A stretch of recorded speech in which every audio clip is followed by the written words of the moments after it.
Praise the Lord. കർത്താവായ യേശു ക്രിസ്തുവിൻ്റെ അതിപരിശുദ്ധമായ നാമം വാഴ്ത്തപ്പെടുമാറാകട്ടെ.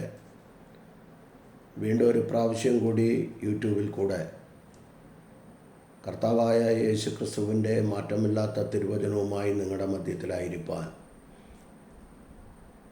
ദൈവം മുൻപാകെ താണിരിപ്പാൻ സർവകൃപാലുവായ ദൈവാടിയൻ്റെ ജീവിതത്തിൽ ഒരുക്കി തന്ന വിലയേറിയ മകൻ ഭാഗ്യത്തെ ഓർത്ത് അടിയൻ നന്ദിയോടെ ദൈവത്തെ സ്തുതിക്കുന്നു, സ്തോത്രം ചെയ്യുന്നു. അടിയനെ യൂട്യൂബിൽ കൂടെ ശ്രവിക്കുന്ന എല്ലാ പ്രിയപ്പെട്ടവർക്കും ജാതി മത സംഘടനാ വ്യത്യാസമെന്നെ എല്ലാ പ്രിയപ്പെട്ടവർക്കും വീണ്ടും വരുന്ന യേശു ക്രിസ്തുവിൻ്റെ നിസ്തുല്യ നാമത്തിൽ ഒരിക്കൽ കൂടി സ്നേഹവന്ദനത്തെ പ്രാരംഭമായി അറിയിക്കുന്നു. ഉൽപ്പത്തി പുസ്തകത്തിൽ നിന്ന് തന്നെ ചില വീഡിയോകൾ ഇടുവാനിടയായി. കുറേ പേര് കേൾക്കുന്നുണ്ട്. എന്നാൽ തിരുവചന സത്യങ്ങളെ ധ്യാനിക്കുമ്പോൾ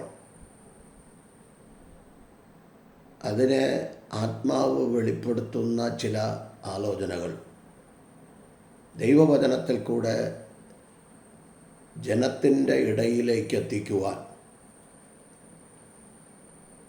അവസരങ്ങൾ നൽകിത്തരുന്ന നല്ല കർത്താവായ യേശുക്രിസ്തുവിന് മഹത്വവും സ്തുതിയും പുകഴ്ചയും കരയേറ്റിക്കൊണ്ട് ഇന്നത്തെ ചിന്താവിഷയം എന്ന് പറയുന്നത് യാക്കോബിൻ്റെ യാബോക്കടവിലെ പ്രാർത്ഥനയാണ്.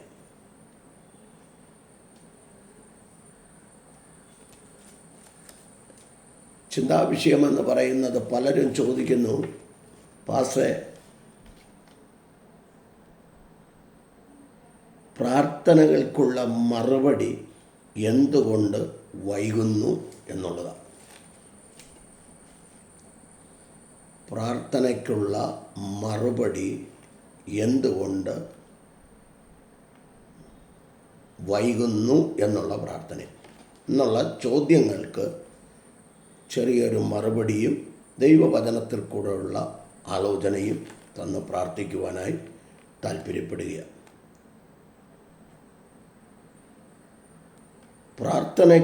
പ്രാർത്ഥനകൾക്ക് മറുപടി ലഭിക്കുന്നില്ല എന്നുള്ള പരാതികൾ ആത്മീയ ലോകത്ത് സർവ്വസാധാരണമാണ്.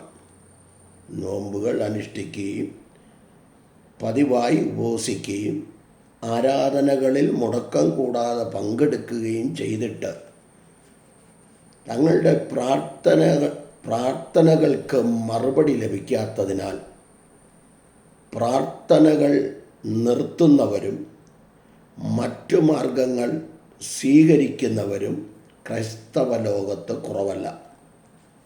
അങ്ങനെയുള്ള സഹോദരങ്ങൾ യാബോക്കിൻ്റെ തീരത്തിരുന്ന് പ്രാർത്ഥിക്കുന്ന യാക്കോബിനെ മാതൃകയാക്കണം. പ്രതികാര വാഞ്ഛയോടെ 400 പേരുമായി വരുന്ന ഏശാവിൻ്റെ കയ്യിൽ നിന്ന് തൻ്റെ 20 വർഷത്തെ സർവസമ്പാദ്യങ്ങളെയും ഭാര്യമാരെയും ദാസിമാരെയും മക്കളെയും രക്ഷിക്കുവാൻ ദൈവത്തിന് മാത്രമേ കഴിയുകയുള്ളൂ എന്ന് യാക്കോബിന് അറിയാമായിരുന്നു. തൻ്റെ സമ്പത്തിനോ തൻ്റെ കുടുംബത്തിനോ തൻ്റെ ദാസന്മാർക്കോ ദാസിമാർക്കോ ഭാര്യമാർക്കോ ഇതിൽ നിന്നൊരു രക്ഷ ലഭിക്കുകയില്ലെന്ന് മനസ്സിലാക്കിയ യാക്കോബിൻ്റെ പ്രാർത്ഥനയെക്കുറിച്ചാണ് ഞാനിവിടെ പറയുവാൻ ഉദ്ദേശിക്കുന്നത്.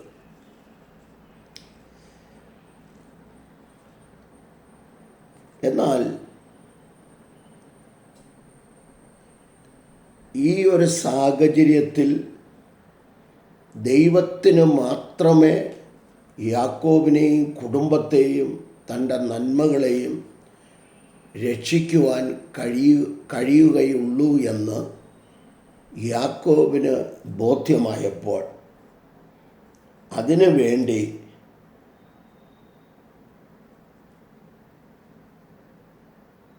എന്നെ അനുഗ്രഹിച്ചിട്ടല്ലാതെ ഞാൻ നിന്നെ വിടുകയില്ല എന്ന് പറഞ്ഞ് അവൻ ദൈവത്തിൻ്റെ ദൂതനുമായി യാബോക്കിൻ്റെ തീരത്ത്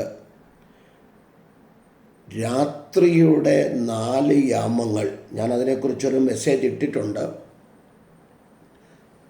രാത്രിയുടെ 4 യാമങ്ങൾ മുഴുവൻ മല്ലു പിടിച്ച് അവൻ്റെ തുട ഉളുക്കി എന്നാണ് അവിടെ എഴുതിയിരിക്കുന്നതെങ്കിലും ഞാൻ തിരുവചന അടിസ്ഥാനത്തിൽ പിന്നത്തേതിൽ വരാം. അതിനേക്കാളും നല്ലത് ഒന്നുകൂടെ പറഞ്ഞാൽ അവൻ ദൂതനുമായി രാത്രിയുടെ യാമം മുഴുവനും മല്ലു പിടിച്ച് അവൻ്റെ ഇടുപ്പ് ഉളുക്കിയെങ്കിലും അവൻ പിന്മാറിയില്ല. ഹോശേയ പ്രവചനം 12:3-4 വാക്യങ്ങളിൽ കിടപ്പുണ്ട്. ദൂതനുമായി എങ്ങനെയാണ് മല്ലു പിടിച്ചതെന്ന് അവിടെ കിടപ്പുണ്ട്. അവിടെ അവൻ കരഞ്ഞ് ദൈവത്തോട് അപേക്ഷിച്ചെന്നാണ് എഴുതിയിരിക്കുന്നത്. കുടുംബത്തിന് വേണ്ടി, തലമുറകൾക്ക് വേണ്ടി, തൻ്റെ നന്മയ്ക്ക് വേണ്ടി, തൻ്റെ ജീവനെ രക്ഷിക്കുവാൻ വേണ്ടി താൻ ദൈവസന്നിധിയിൽ ഒരു രാത്രി മുഴുവനും ദൈവത്തിൻ്റെ ദൂതനുമായി മല്ലു പിടിക്കുക.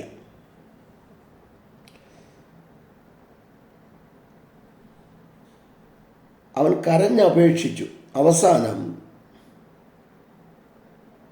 അവനൊരു ചോദ്യം കേട്ടു. നിന്റെ പേര് എന്ത് എന്ന് ഒരു ചോദ്യം ചോദിച്ചത്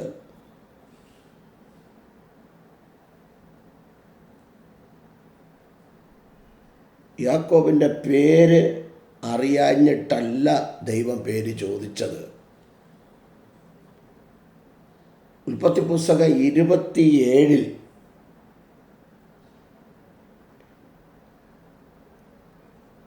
20 വർഷം മുമ്പ് കാഴ്ച മങ്ങിയ സ്വപിതാവിനെ പേര് മാറി കബളിപ്പിച്ചത് ദൈവം അവന് ചൂണ്ടിക്കാണിച്ചു കൊടുക്കും. ദൈവം അവന് ചൂണ്ടിക്കാണിച്ചു കൊടുക്കുക. നിന്റെ പേരെന്ത്? അവിടെയാണ് അങ്ങനെ അവൻ ഉള്ള പേര്, അന്ന് തൻ്റെ പേര് യേശാവെന്ന് പറഞ്ഞ സ്ഥാനത്ത് ഇപ്പോൾ പറയുന്നു എൻ്റെ പേര് യാക്കോബ്. ബാക്കി ഭാഗം കൂടെ വായിച്ചിട്ട് ഞാൻ ദൂതിലേക്ക് കടക്കുക. തൻ്റെ കുറ്റം ഏറ്റുപറഞ്ഞപ്പോൾ ദൈവം അവനെ അനുഗ്രഹിച്ചു. 1. 2. യാക്കോബ് എന്ന പേര് മാറ്റി ഇസ്രായേൽ എന്ന പുതിയ പേര് നൽകി. യാക്കോബ് എന്ന പേര് മാറ്റി ഇസ്രായേൽ എന്ന പുതിയ പേര് നൽകി. ഇതിനകത്തു തന്നെ ഒത്തിരി ആത്മീയ ദൂതുകളുണ്ട്. ഞാൻ തിരുവെഴുത്തുകളെ ചൂണ്ടിക്കാണിക്കുന്നു എന്നുള്ളത് മാത്രമേ ഉള്ളൂ. ഒന്നുകൂടെ പറഞ്ഞാൽ യാക്കോബ് ഒരു വ്യക്തിയാണ്. ഇസ്രായേൽ എന്ന പുതിയ പേര് യാക്കോബിന് ലഭിച്ചു എങ്കിലും ഇസ്രായേൽ ഒരു രാഷ്ട്രമാണ്. ഇന്ന് ഇസ്രായേൽ ഒരു രാഷ്ട്രമായി മാറിയിരിക്കുകയാണ്. അപ്പോൾ തിരുവെഴുത്തുകൾ നമ്മൾ ഒന്നുകൂടെ ആധികാരികമായി പഠിച്ചു കഴിയുമ്പോൾ പ്രാർത്ഥനകളിൽ ഒന്നിനു പോലും മറുപടി ലഭിക്കാതിരിക്കുന്നതിൻ്റെ കാരണം നമ്മിലെ കുറവുകളും മാനസാന്തരമില്ലായ്മയും പാപസ്വഭാവങ്ങളുമാണ്.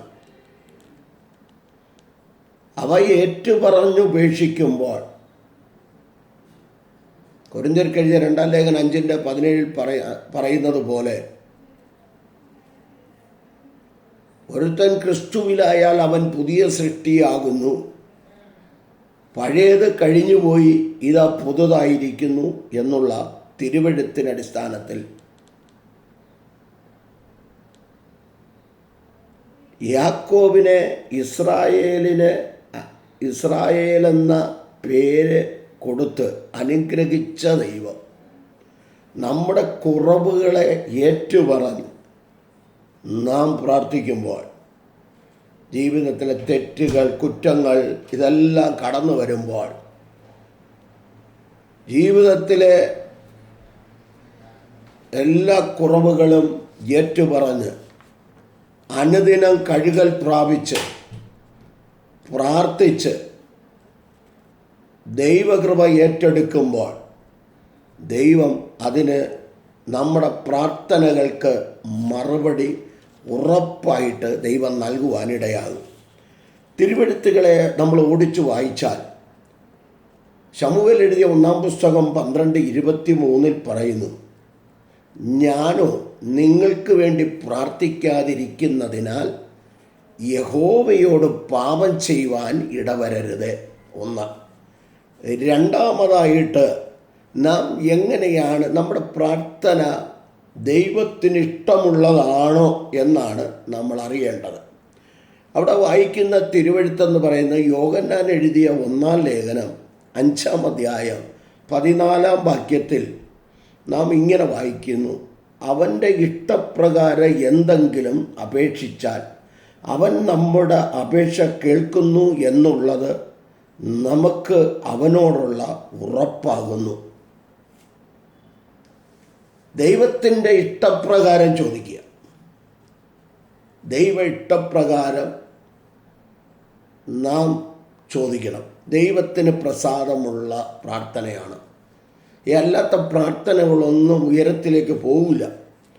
വിലാപങ്ങൾ 3 അധ്യായം 44 വാക്യം നമ്മൾ വായിക്കുമ്പോൾ അവിടെ കാണുന്നുണ്ട്, ഞങ്ങളുടെ പ്രാർത്ഥന കടക്കാതെ വണ്ണം ദൈവം മേഘം കൊണ്ട് മൂടി മറച്ചെന്ന്. തമിഴിൽ പറയുന്ന അവരുടെ ജപം ഉൾപ്രവേശിക്കാതെ പഠിക്ക് ദൈവം തന്നെ മൂടി മറച്ചെന്ന്. അപ്പം നമ്മുടെ പ്രാർത്ഥന കേൾക്കുന്ന ഒരു ദൈവം.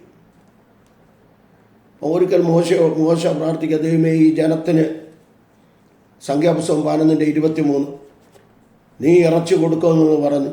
എവിടുന്ന് കൊടുക്കും? അത് ഇന്ന് കൊടുക്കാമെന്നാണ് പറഞ്ഞ്. എവിടുന്നാണ് കൊടുക്കുന്നത്? തൻ്റെ ചിന്തകൾ കന്നുകാലികളിലേക്കും മത്സ്യങ്ങളിലേക്കും ലോകപ്രകാരം നീങ്ങിയപ്പോൾ ദൈവം പറഞ്ഞ് ഇന്ന് ഞാൻ കൊടുക്കും. അതിനെക്കുറിച്ച് ഞാൻ കടക്കുന്നില്ല. നാളുകളായി പ്രാർത്ഥിച്ചിട്ടും ഒരു മറുപടി ലഭിക്കുന്നില്ലെങ്കിൽ എവിടെയാണ് നമ്മുടെ കുറവുകൾ എന്ന് കണ്ടുപിടിക്കുക. അതുകൊണ്ടാണ് യാബോക്ക് കടവിൽ വെച്ച് യാക്കോബിൻ്റെ അറിയാഞ്ഞിട്ടല്ല യാക്കോബിനോട് നിൻ്റെ പേര് എന്ത് എന്ന് ചോദിച്ചത്, ഉള്ള സത്യം തുറന്നു പറയുമോ എന്നറിയാൻ വേണ്ടിയാണ്.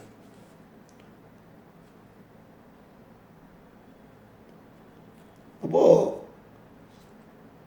ഒരുപാട് വാക്യങ്ങൾ അതിനോട് ചേർന്നുണ്ട്.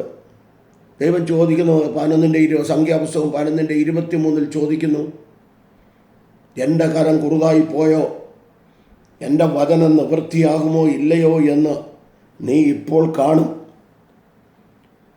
ലൂക്കോസിന് 18 അധ്യായം 1 മുതൽ 7 വരെയുള്ള ഭാഗങ്ങൾ നിങ്ങൾ വായിച്ചു നോക്കിക്കോ. ഒരു അനീതിയുള്ള ന്യായാധിപനും ഒരു വിധവയും തമ്മിലുള്ള വ്യവഹാരം നടക്കുന്നു. ഞാൻ അവിടെ വേഗത്തിലൊരു പ്രതിക്രിയ 7 വാക്യത്തിൽ നടക്കുന്നു. പ്രാർത്ഥിച്ചാൽ വേഗത്തിൽ മറുപടി കിട്ടിയതുണ്ട്, സ്വല്പം താമസിച്ച് കിട്ടിയതുണ്ട്, മറുപടി ലഭിക്കാതിരുന്നതുമുണ്ട്. 3 കാര്യങ്ങളുണ്ട്. പൗലോസ് അപ്പോസ്തലൻ പ്രാർത്ഥിച്ചു. കൊരിന്ത്യർക്ക് 2 ലേഖനം 12 1 മുതൽ 9 വരെ വായിക്കുമ്പോൾ, എൻ്റെ ഈ ജഡത്തിലെ ശൂലം, ഈ മുള്ള് ഒന്ന് മാറ്റിത്തരണം, ശൂലം എന്നുള്ളതിനെ തമിഴ് ട്രാൻസ്ലേഷനിൽ ഇംഗ്ലീഷിലും പറയുന്ന മുള്ളെന്ന. ഈ മുള്ളൊന്ന് മാറ്റിത്തരണം. ദൈവം പറഞ്ഞു, എൻ്റെ കൃപ നിനക്ക് മതി. തൻ്റെ പ്രാർത്ഥനയ്ക്ക് അവിടെ മറുപടി കിട്ടിയില്ല. ദൈവം കൃപയാണ് കൊടുത്തത്. താമസിച്ചെന്ന് പറയുമ്പോൾ താമസിച്ച് പ്രാർത്ഥനയ്ക്ക് മറുപടി കിട്ടി. ഇയ്യോബിൻ്റെ പുസ്തകം നോക്കിക്കേ, 1 മുതൽ 42 വരെയുള്ള അധ്യായങ്ങൾ വായിക്കുമ്പോൾ തൻ്റെ ജീവിതത്തിലെ കഷ്ടത, പരിഹാസം, നിന്ന എല്ലാം സഹിച്ചെങ്കിലും വളരെ താമസിച്ചിട്ടാണെങ്കിലും ഇയ്യോബിൻ്റെ പുസ്തകം 8:7 പറഞ്ഞത് 42:12 ദൈവം കൊടുക്കുന്നു, വാഗ്ദത്തം നിറവേറ്റുന്നു. അപ്പോൾ പ്രാർത്ഥനയ്ക്ക് മറുപടി ഉണ്ട്. നമ്മുടെ കുറവുകളെ മറച്ചു വെച്ചുകൊണ്ട് നമ്മൾ പ്രാർത്ഥിക്കരുത്. പരീശൻ്റെ പ്രാർത്ഥന പ്രാർത്ഥിക്കരുത്. കുറവുകളുണ്ട് കർത്താവേ, ജീവിതത്തിൽ, വാക്കിൽ, ചിന്തയിൽ, നോട്ടത്തിൽ, പ്രവൃത്തിയിൽ, കൊടുക്കൽ വാങ്ങൽ കുറവുകളുണ്ട്.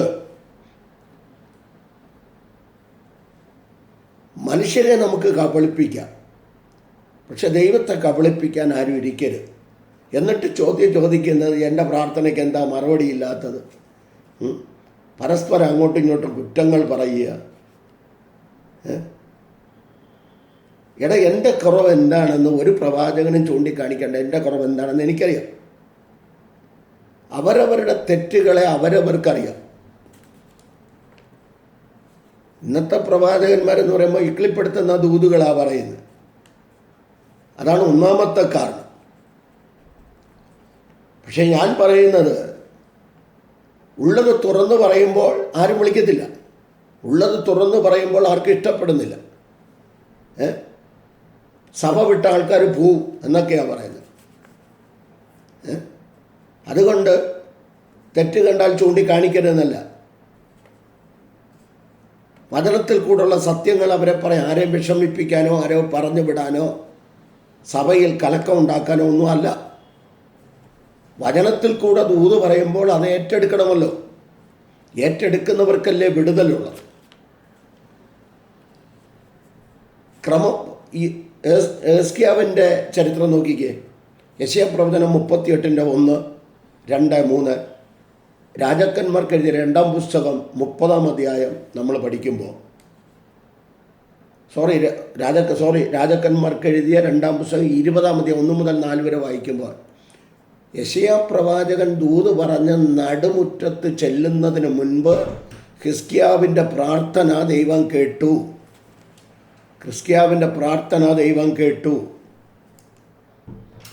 ആ പ്രാർത്ഥന ദൈവം കേട്ടിട്ട് പ്രവാചകൻ, രാജാക്കന്മാർക്ക് എഴുതിയ 2-ാം പുസ്തകം 20-ാം അധ്യായത്തിൽ പ്രവാചകൻ നടുമുറ്റത്ത് ചെല്ലുന്നതിന് മുൻപ് ദൈവത്തിൻ്റെ ആത്മാവ് ഇടപെട്ടു. നീ പോയി പറ, ഹിസ്കിയ എൻ്റെ ദാസനായ യഹൂദ രാജാവായ ഹിസ്കിയാവിൻ്റെ പ്രാർത്ഥന സ്വർഗത്തിൽ വന്നു, അവൻ്റെ ആയുസ്സിനോട് 15 സംവത്സരം നീട്ടിക്കൊടുക്കുക എന്ന് പോയി പറക എന്ന് പറഞ്ഞു. പെട്ടെന്നാണ് വിടുതൽ.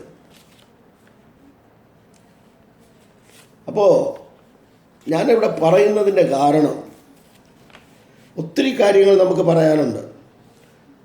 ലൂക്കോസ് 13:13 നോക്കിക്കേ. 18 വർഷം കൂന് മുടങ്ങാതെ പള്ളിയിൽ പോയി. പക്ഷെ കർത്താവ് അവളെ കണ്ടിട്ട് ക്ഷണത്തിൽ നിവർന്നു നിന്നു. പെട്ടെന്ന്, വേഗം, ഇപ്പോൾ എന്നൊക്കെ തിരുവെഴുത്തുകളിൽ നമ്മൾ കാണുന്നുണ്ട്. വേഗത്തിൽ ഒരു വിടുതൽ. ഞാൻ ഒത്തിരി നീട്ടിക്കൊണ്ടു പോകുന്നില്ല. യാബോക്കിലെ പ്രാർത്ഥന 5 കൂട്ടമായി തിരിച്ചു. 2 ദാസിമാർ, 2 ഭാര്യമാർ, യാക്കോബ് തനിയെ ശേഷിച്ചു.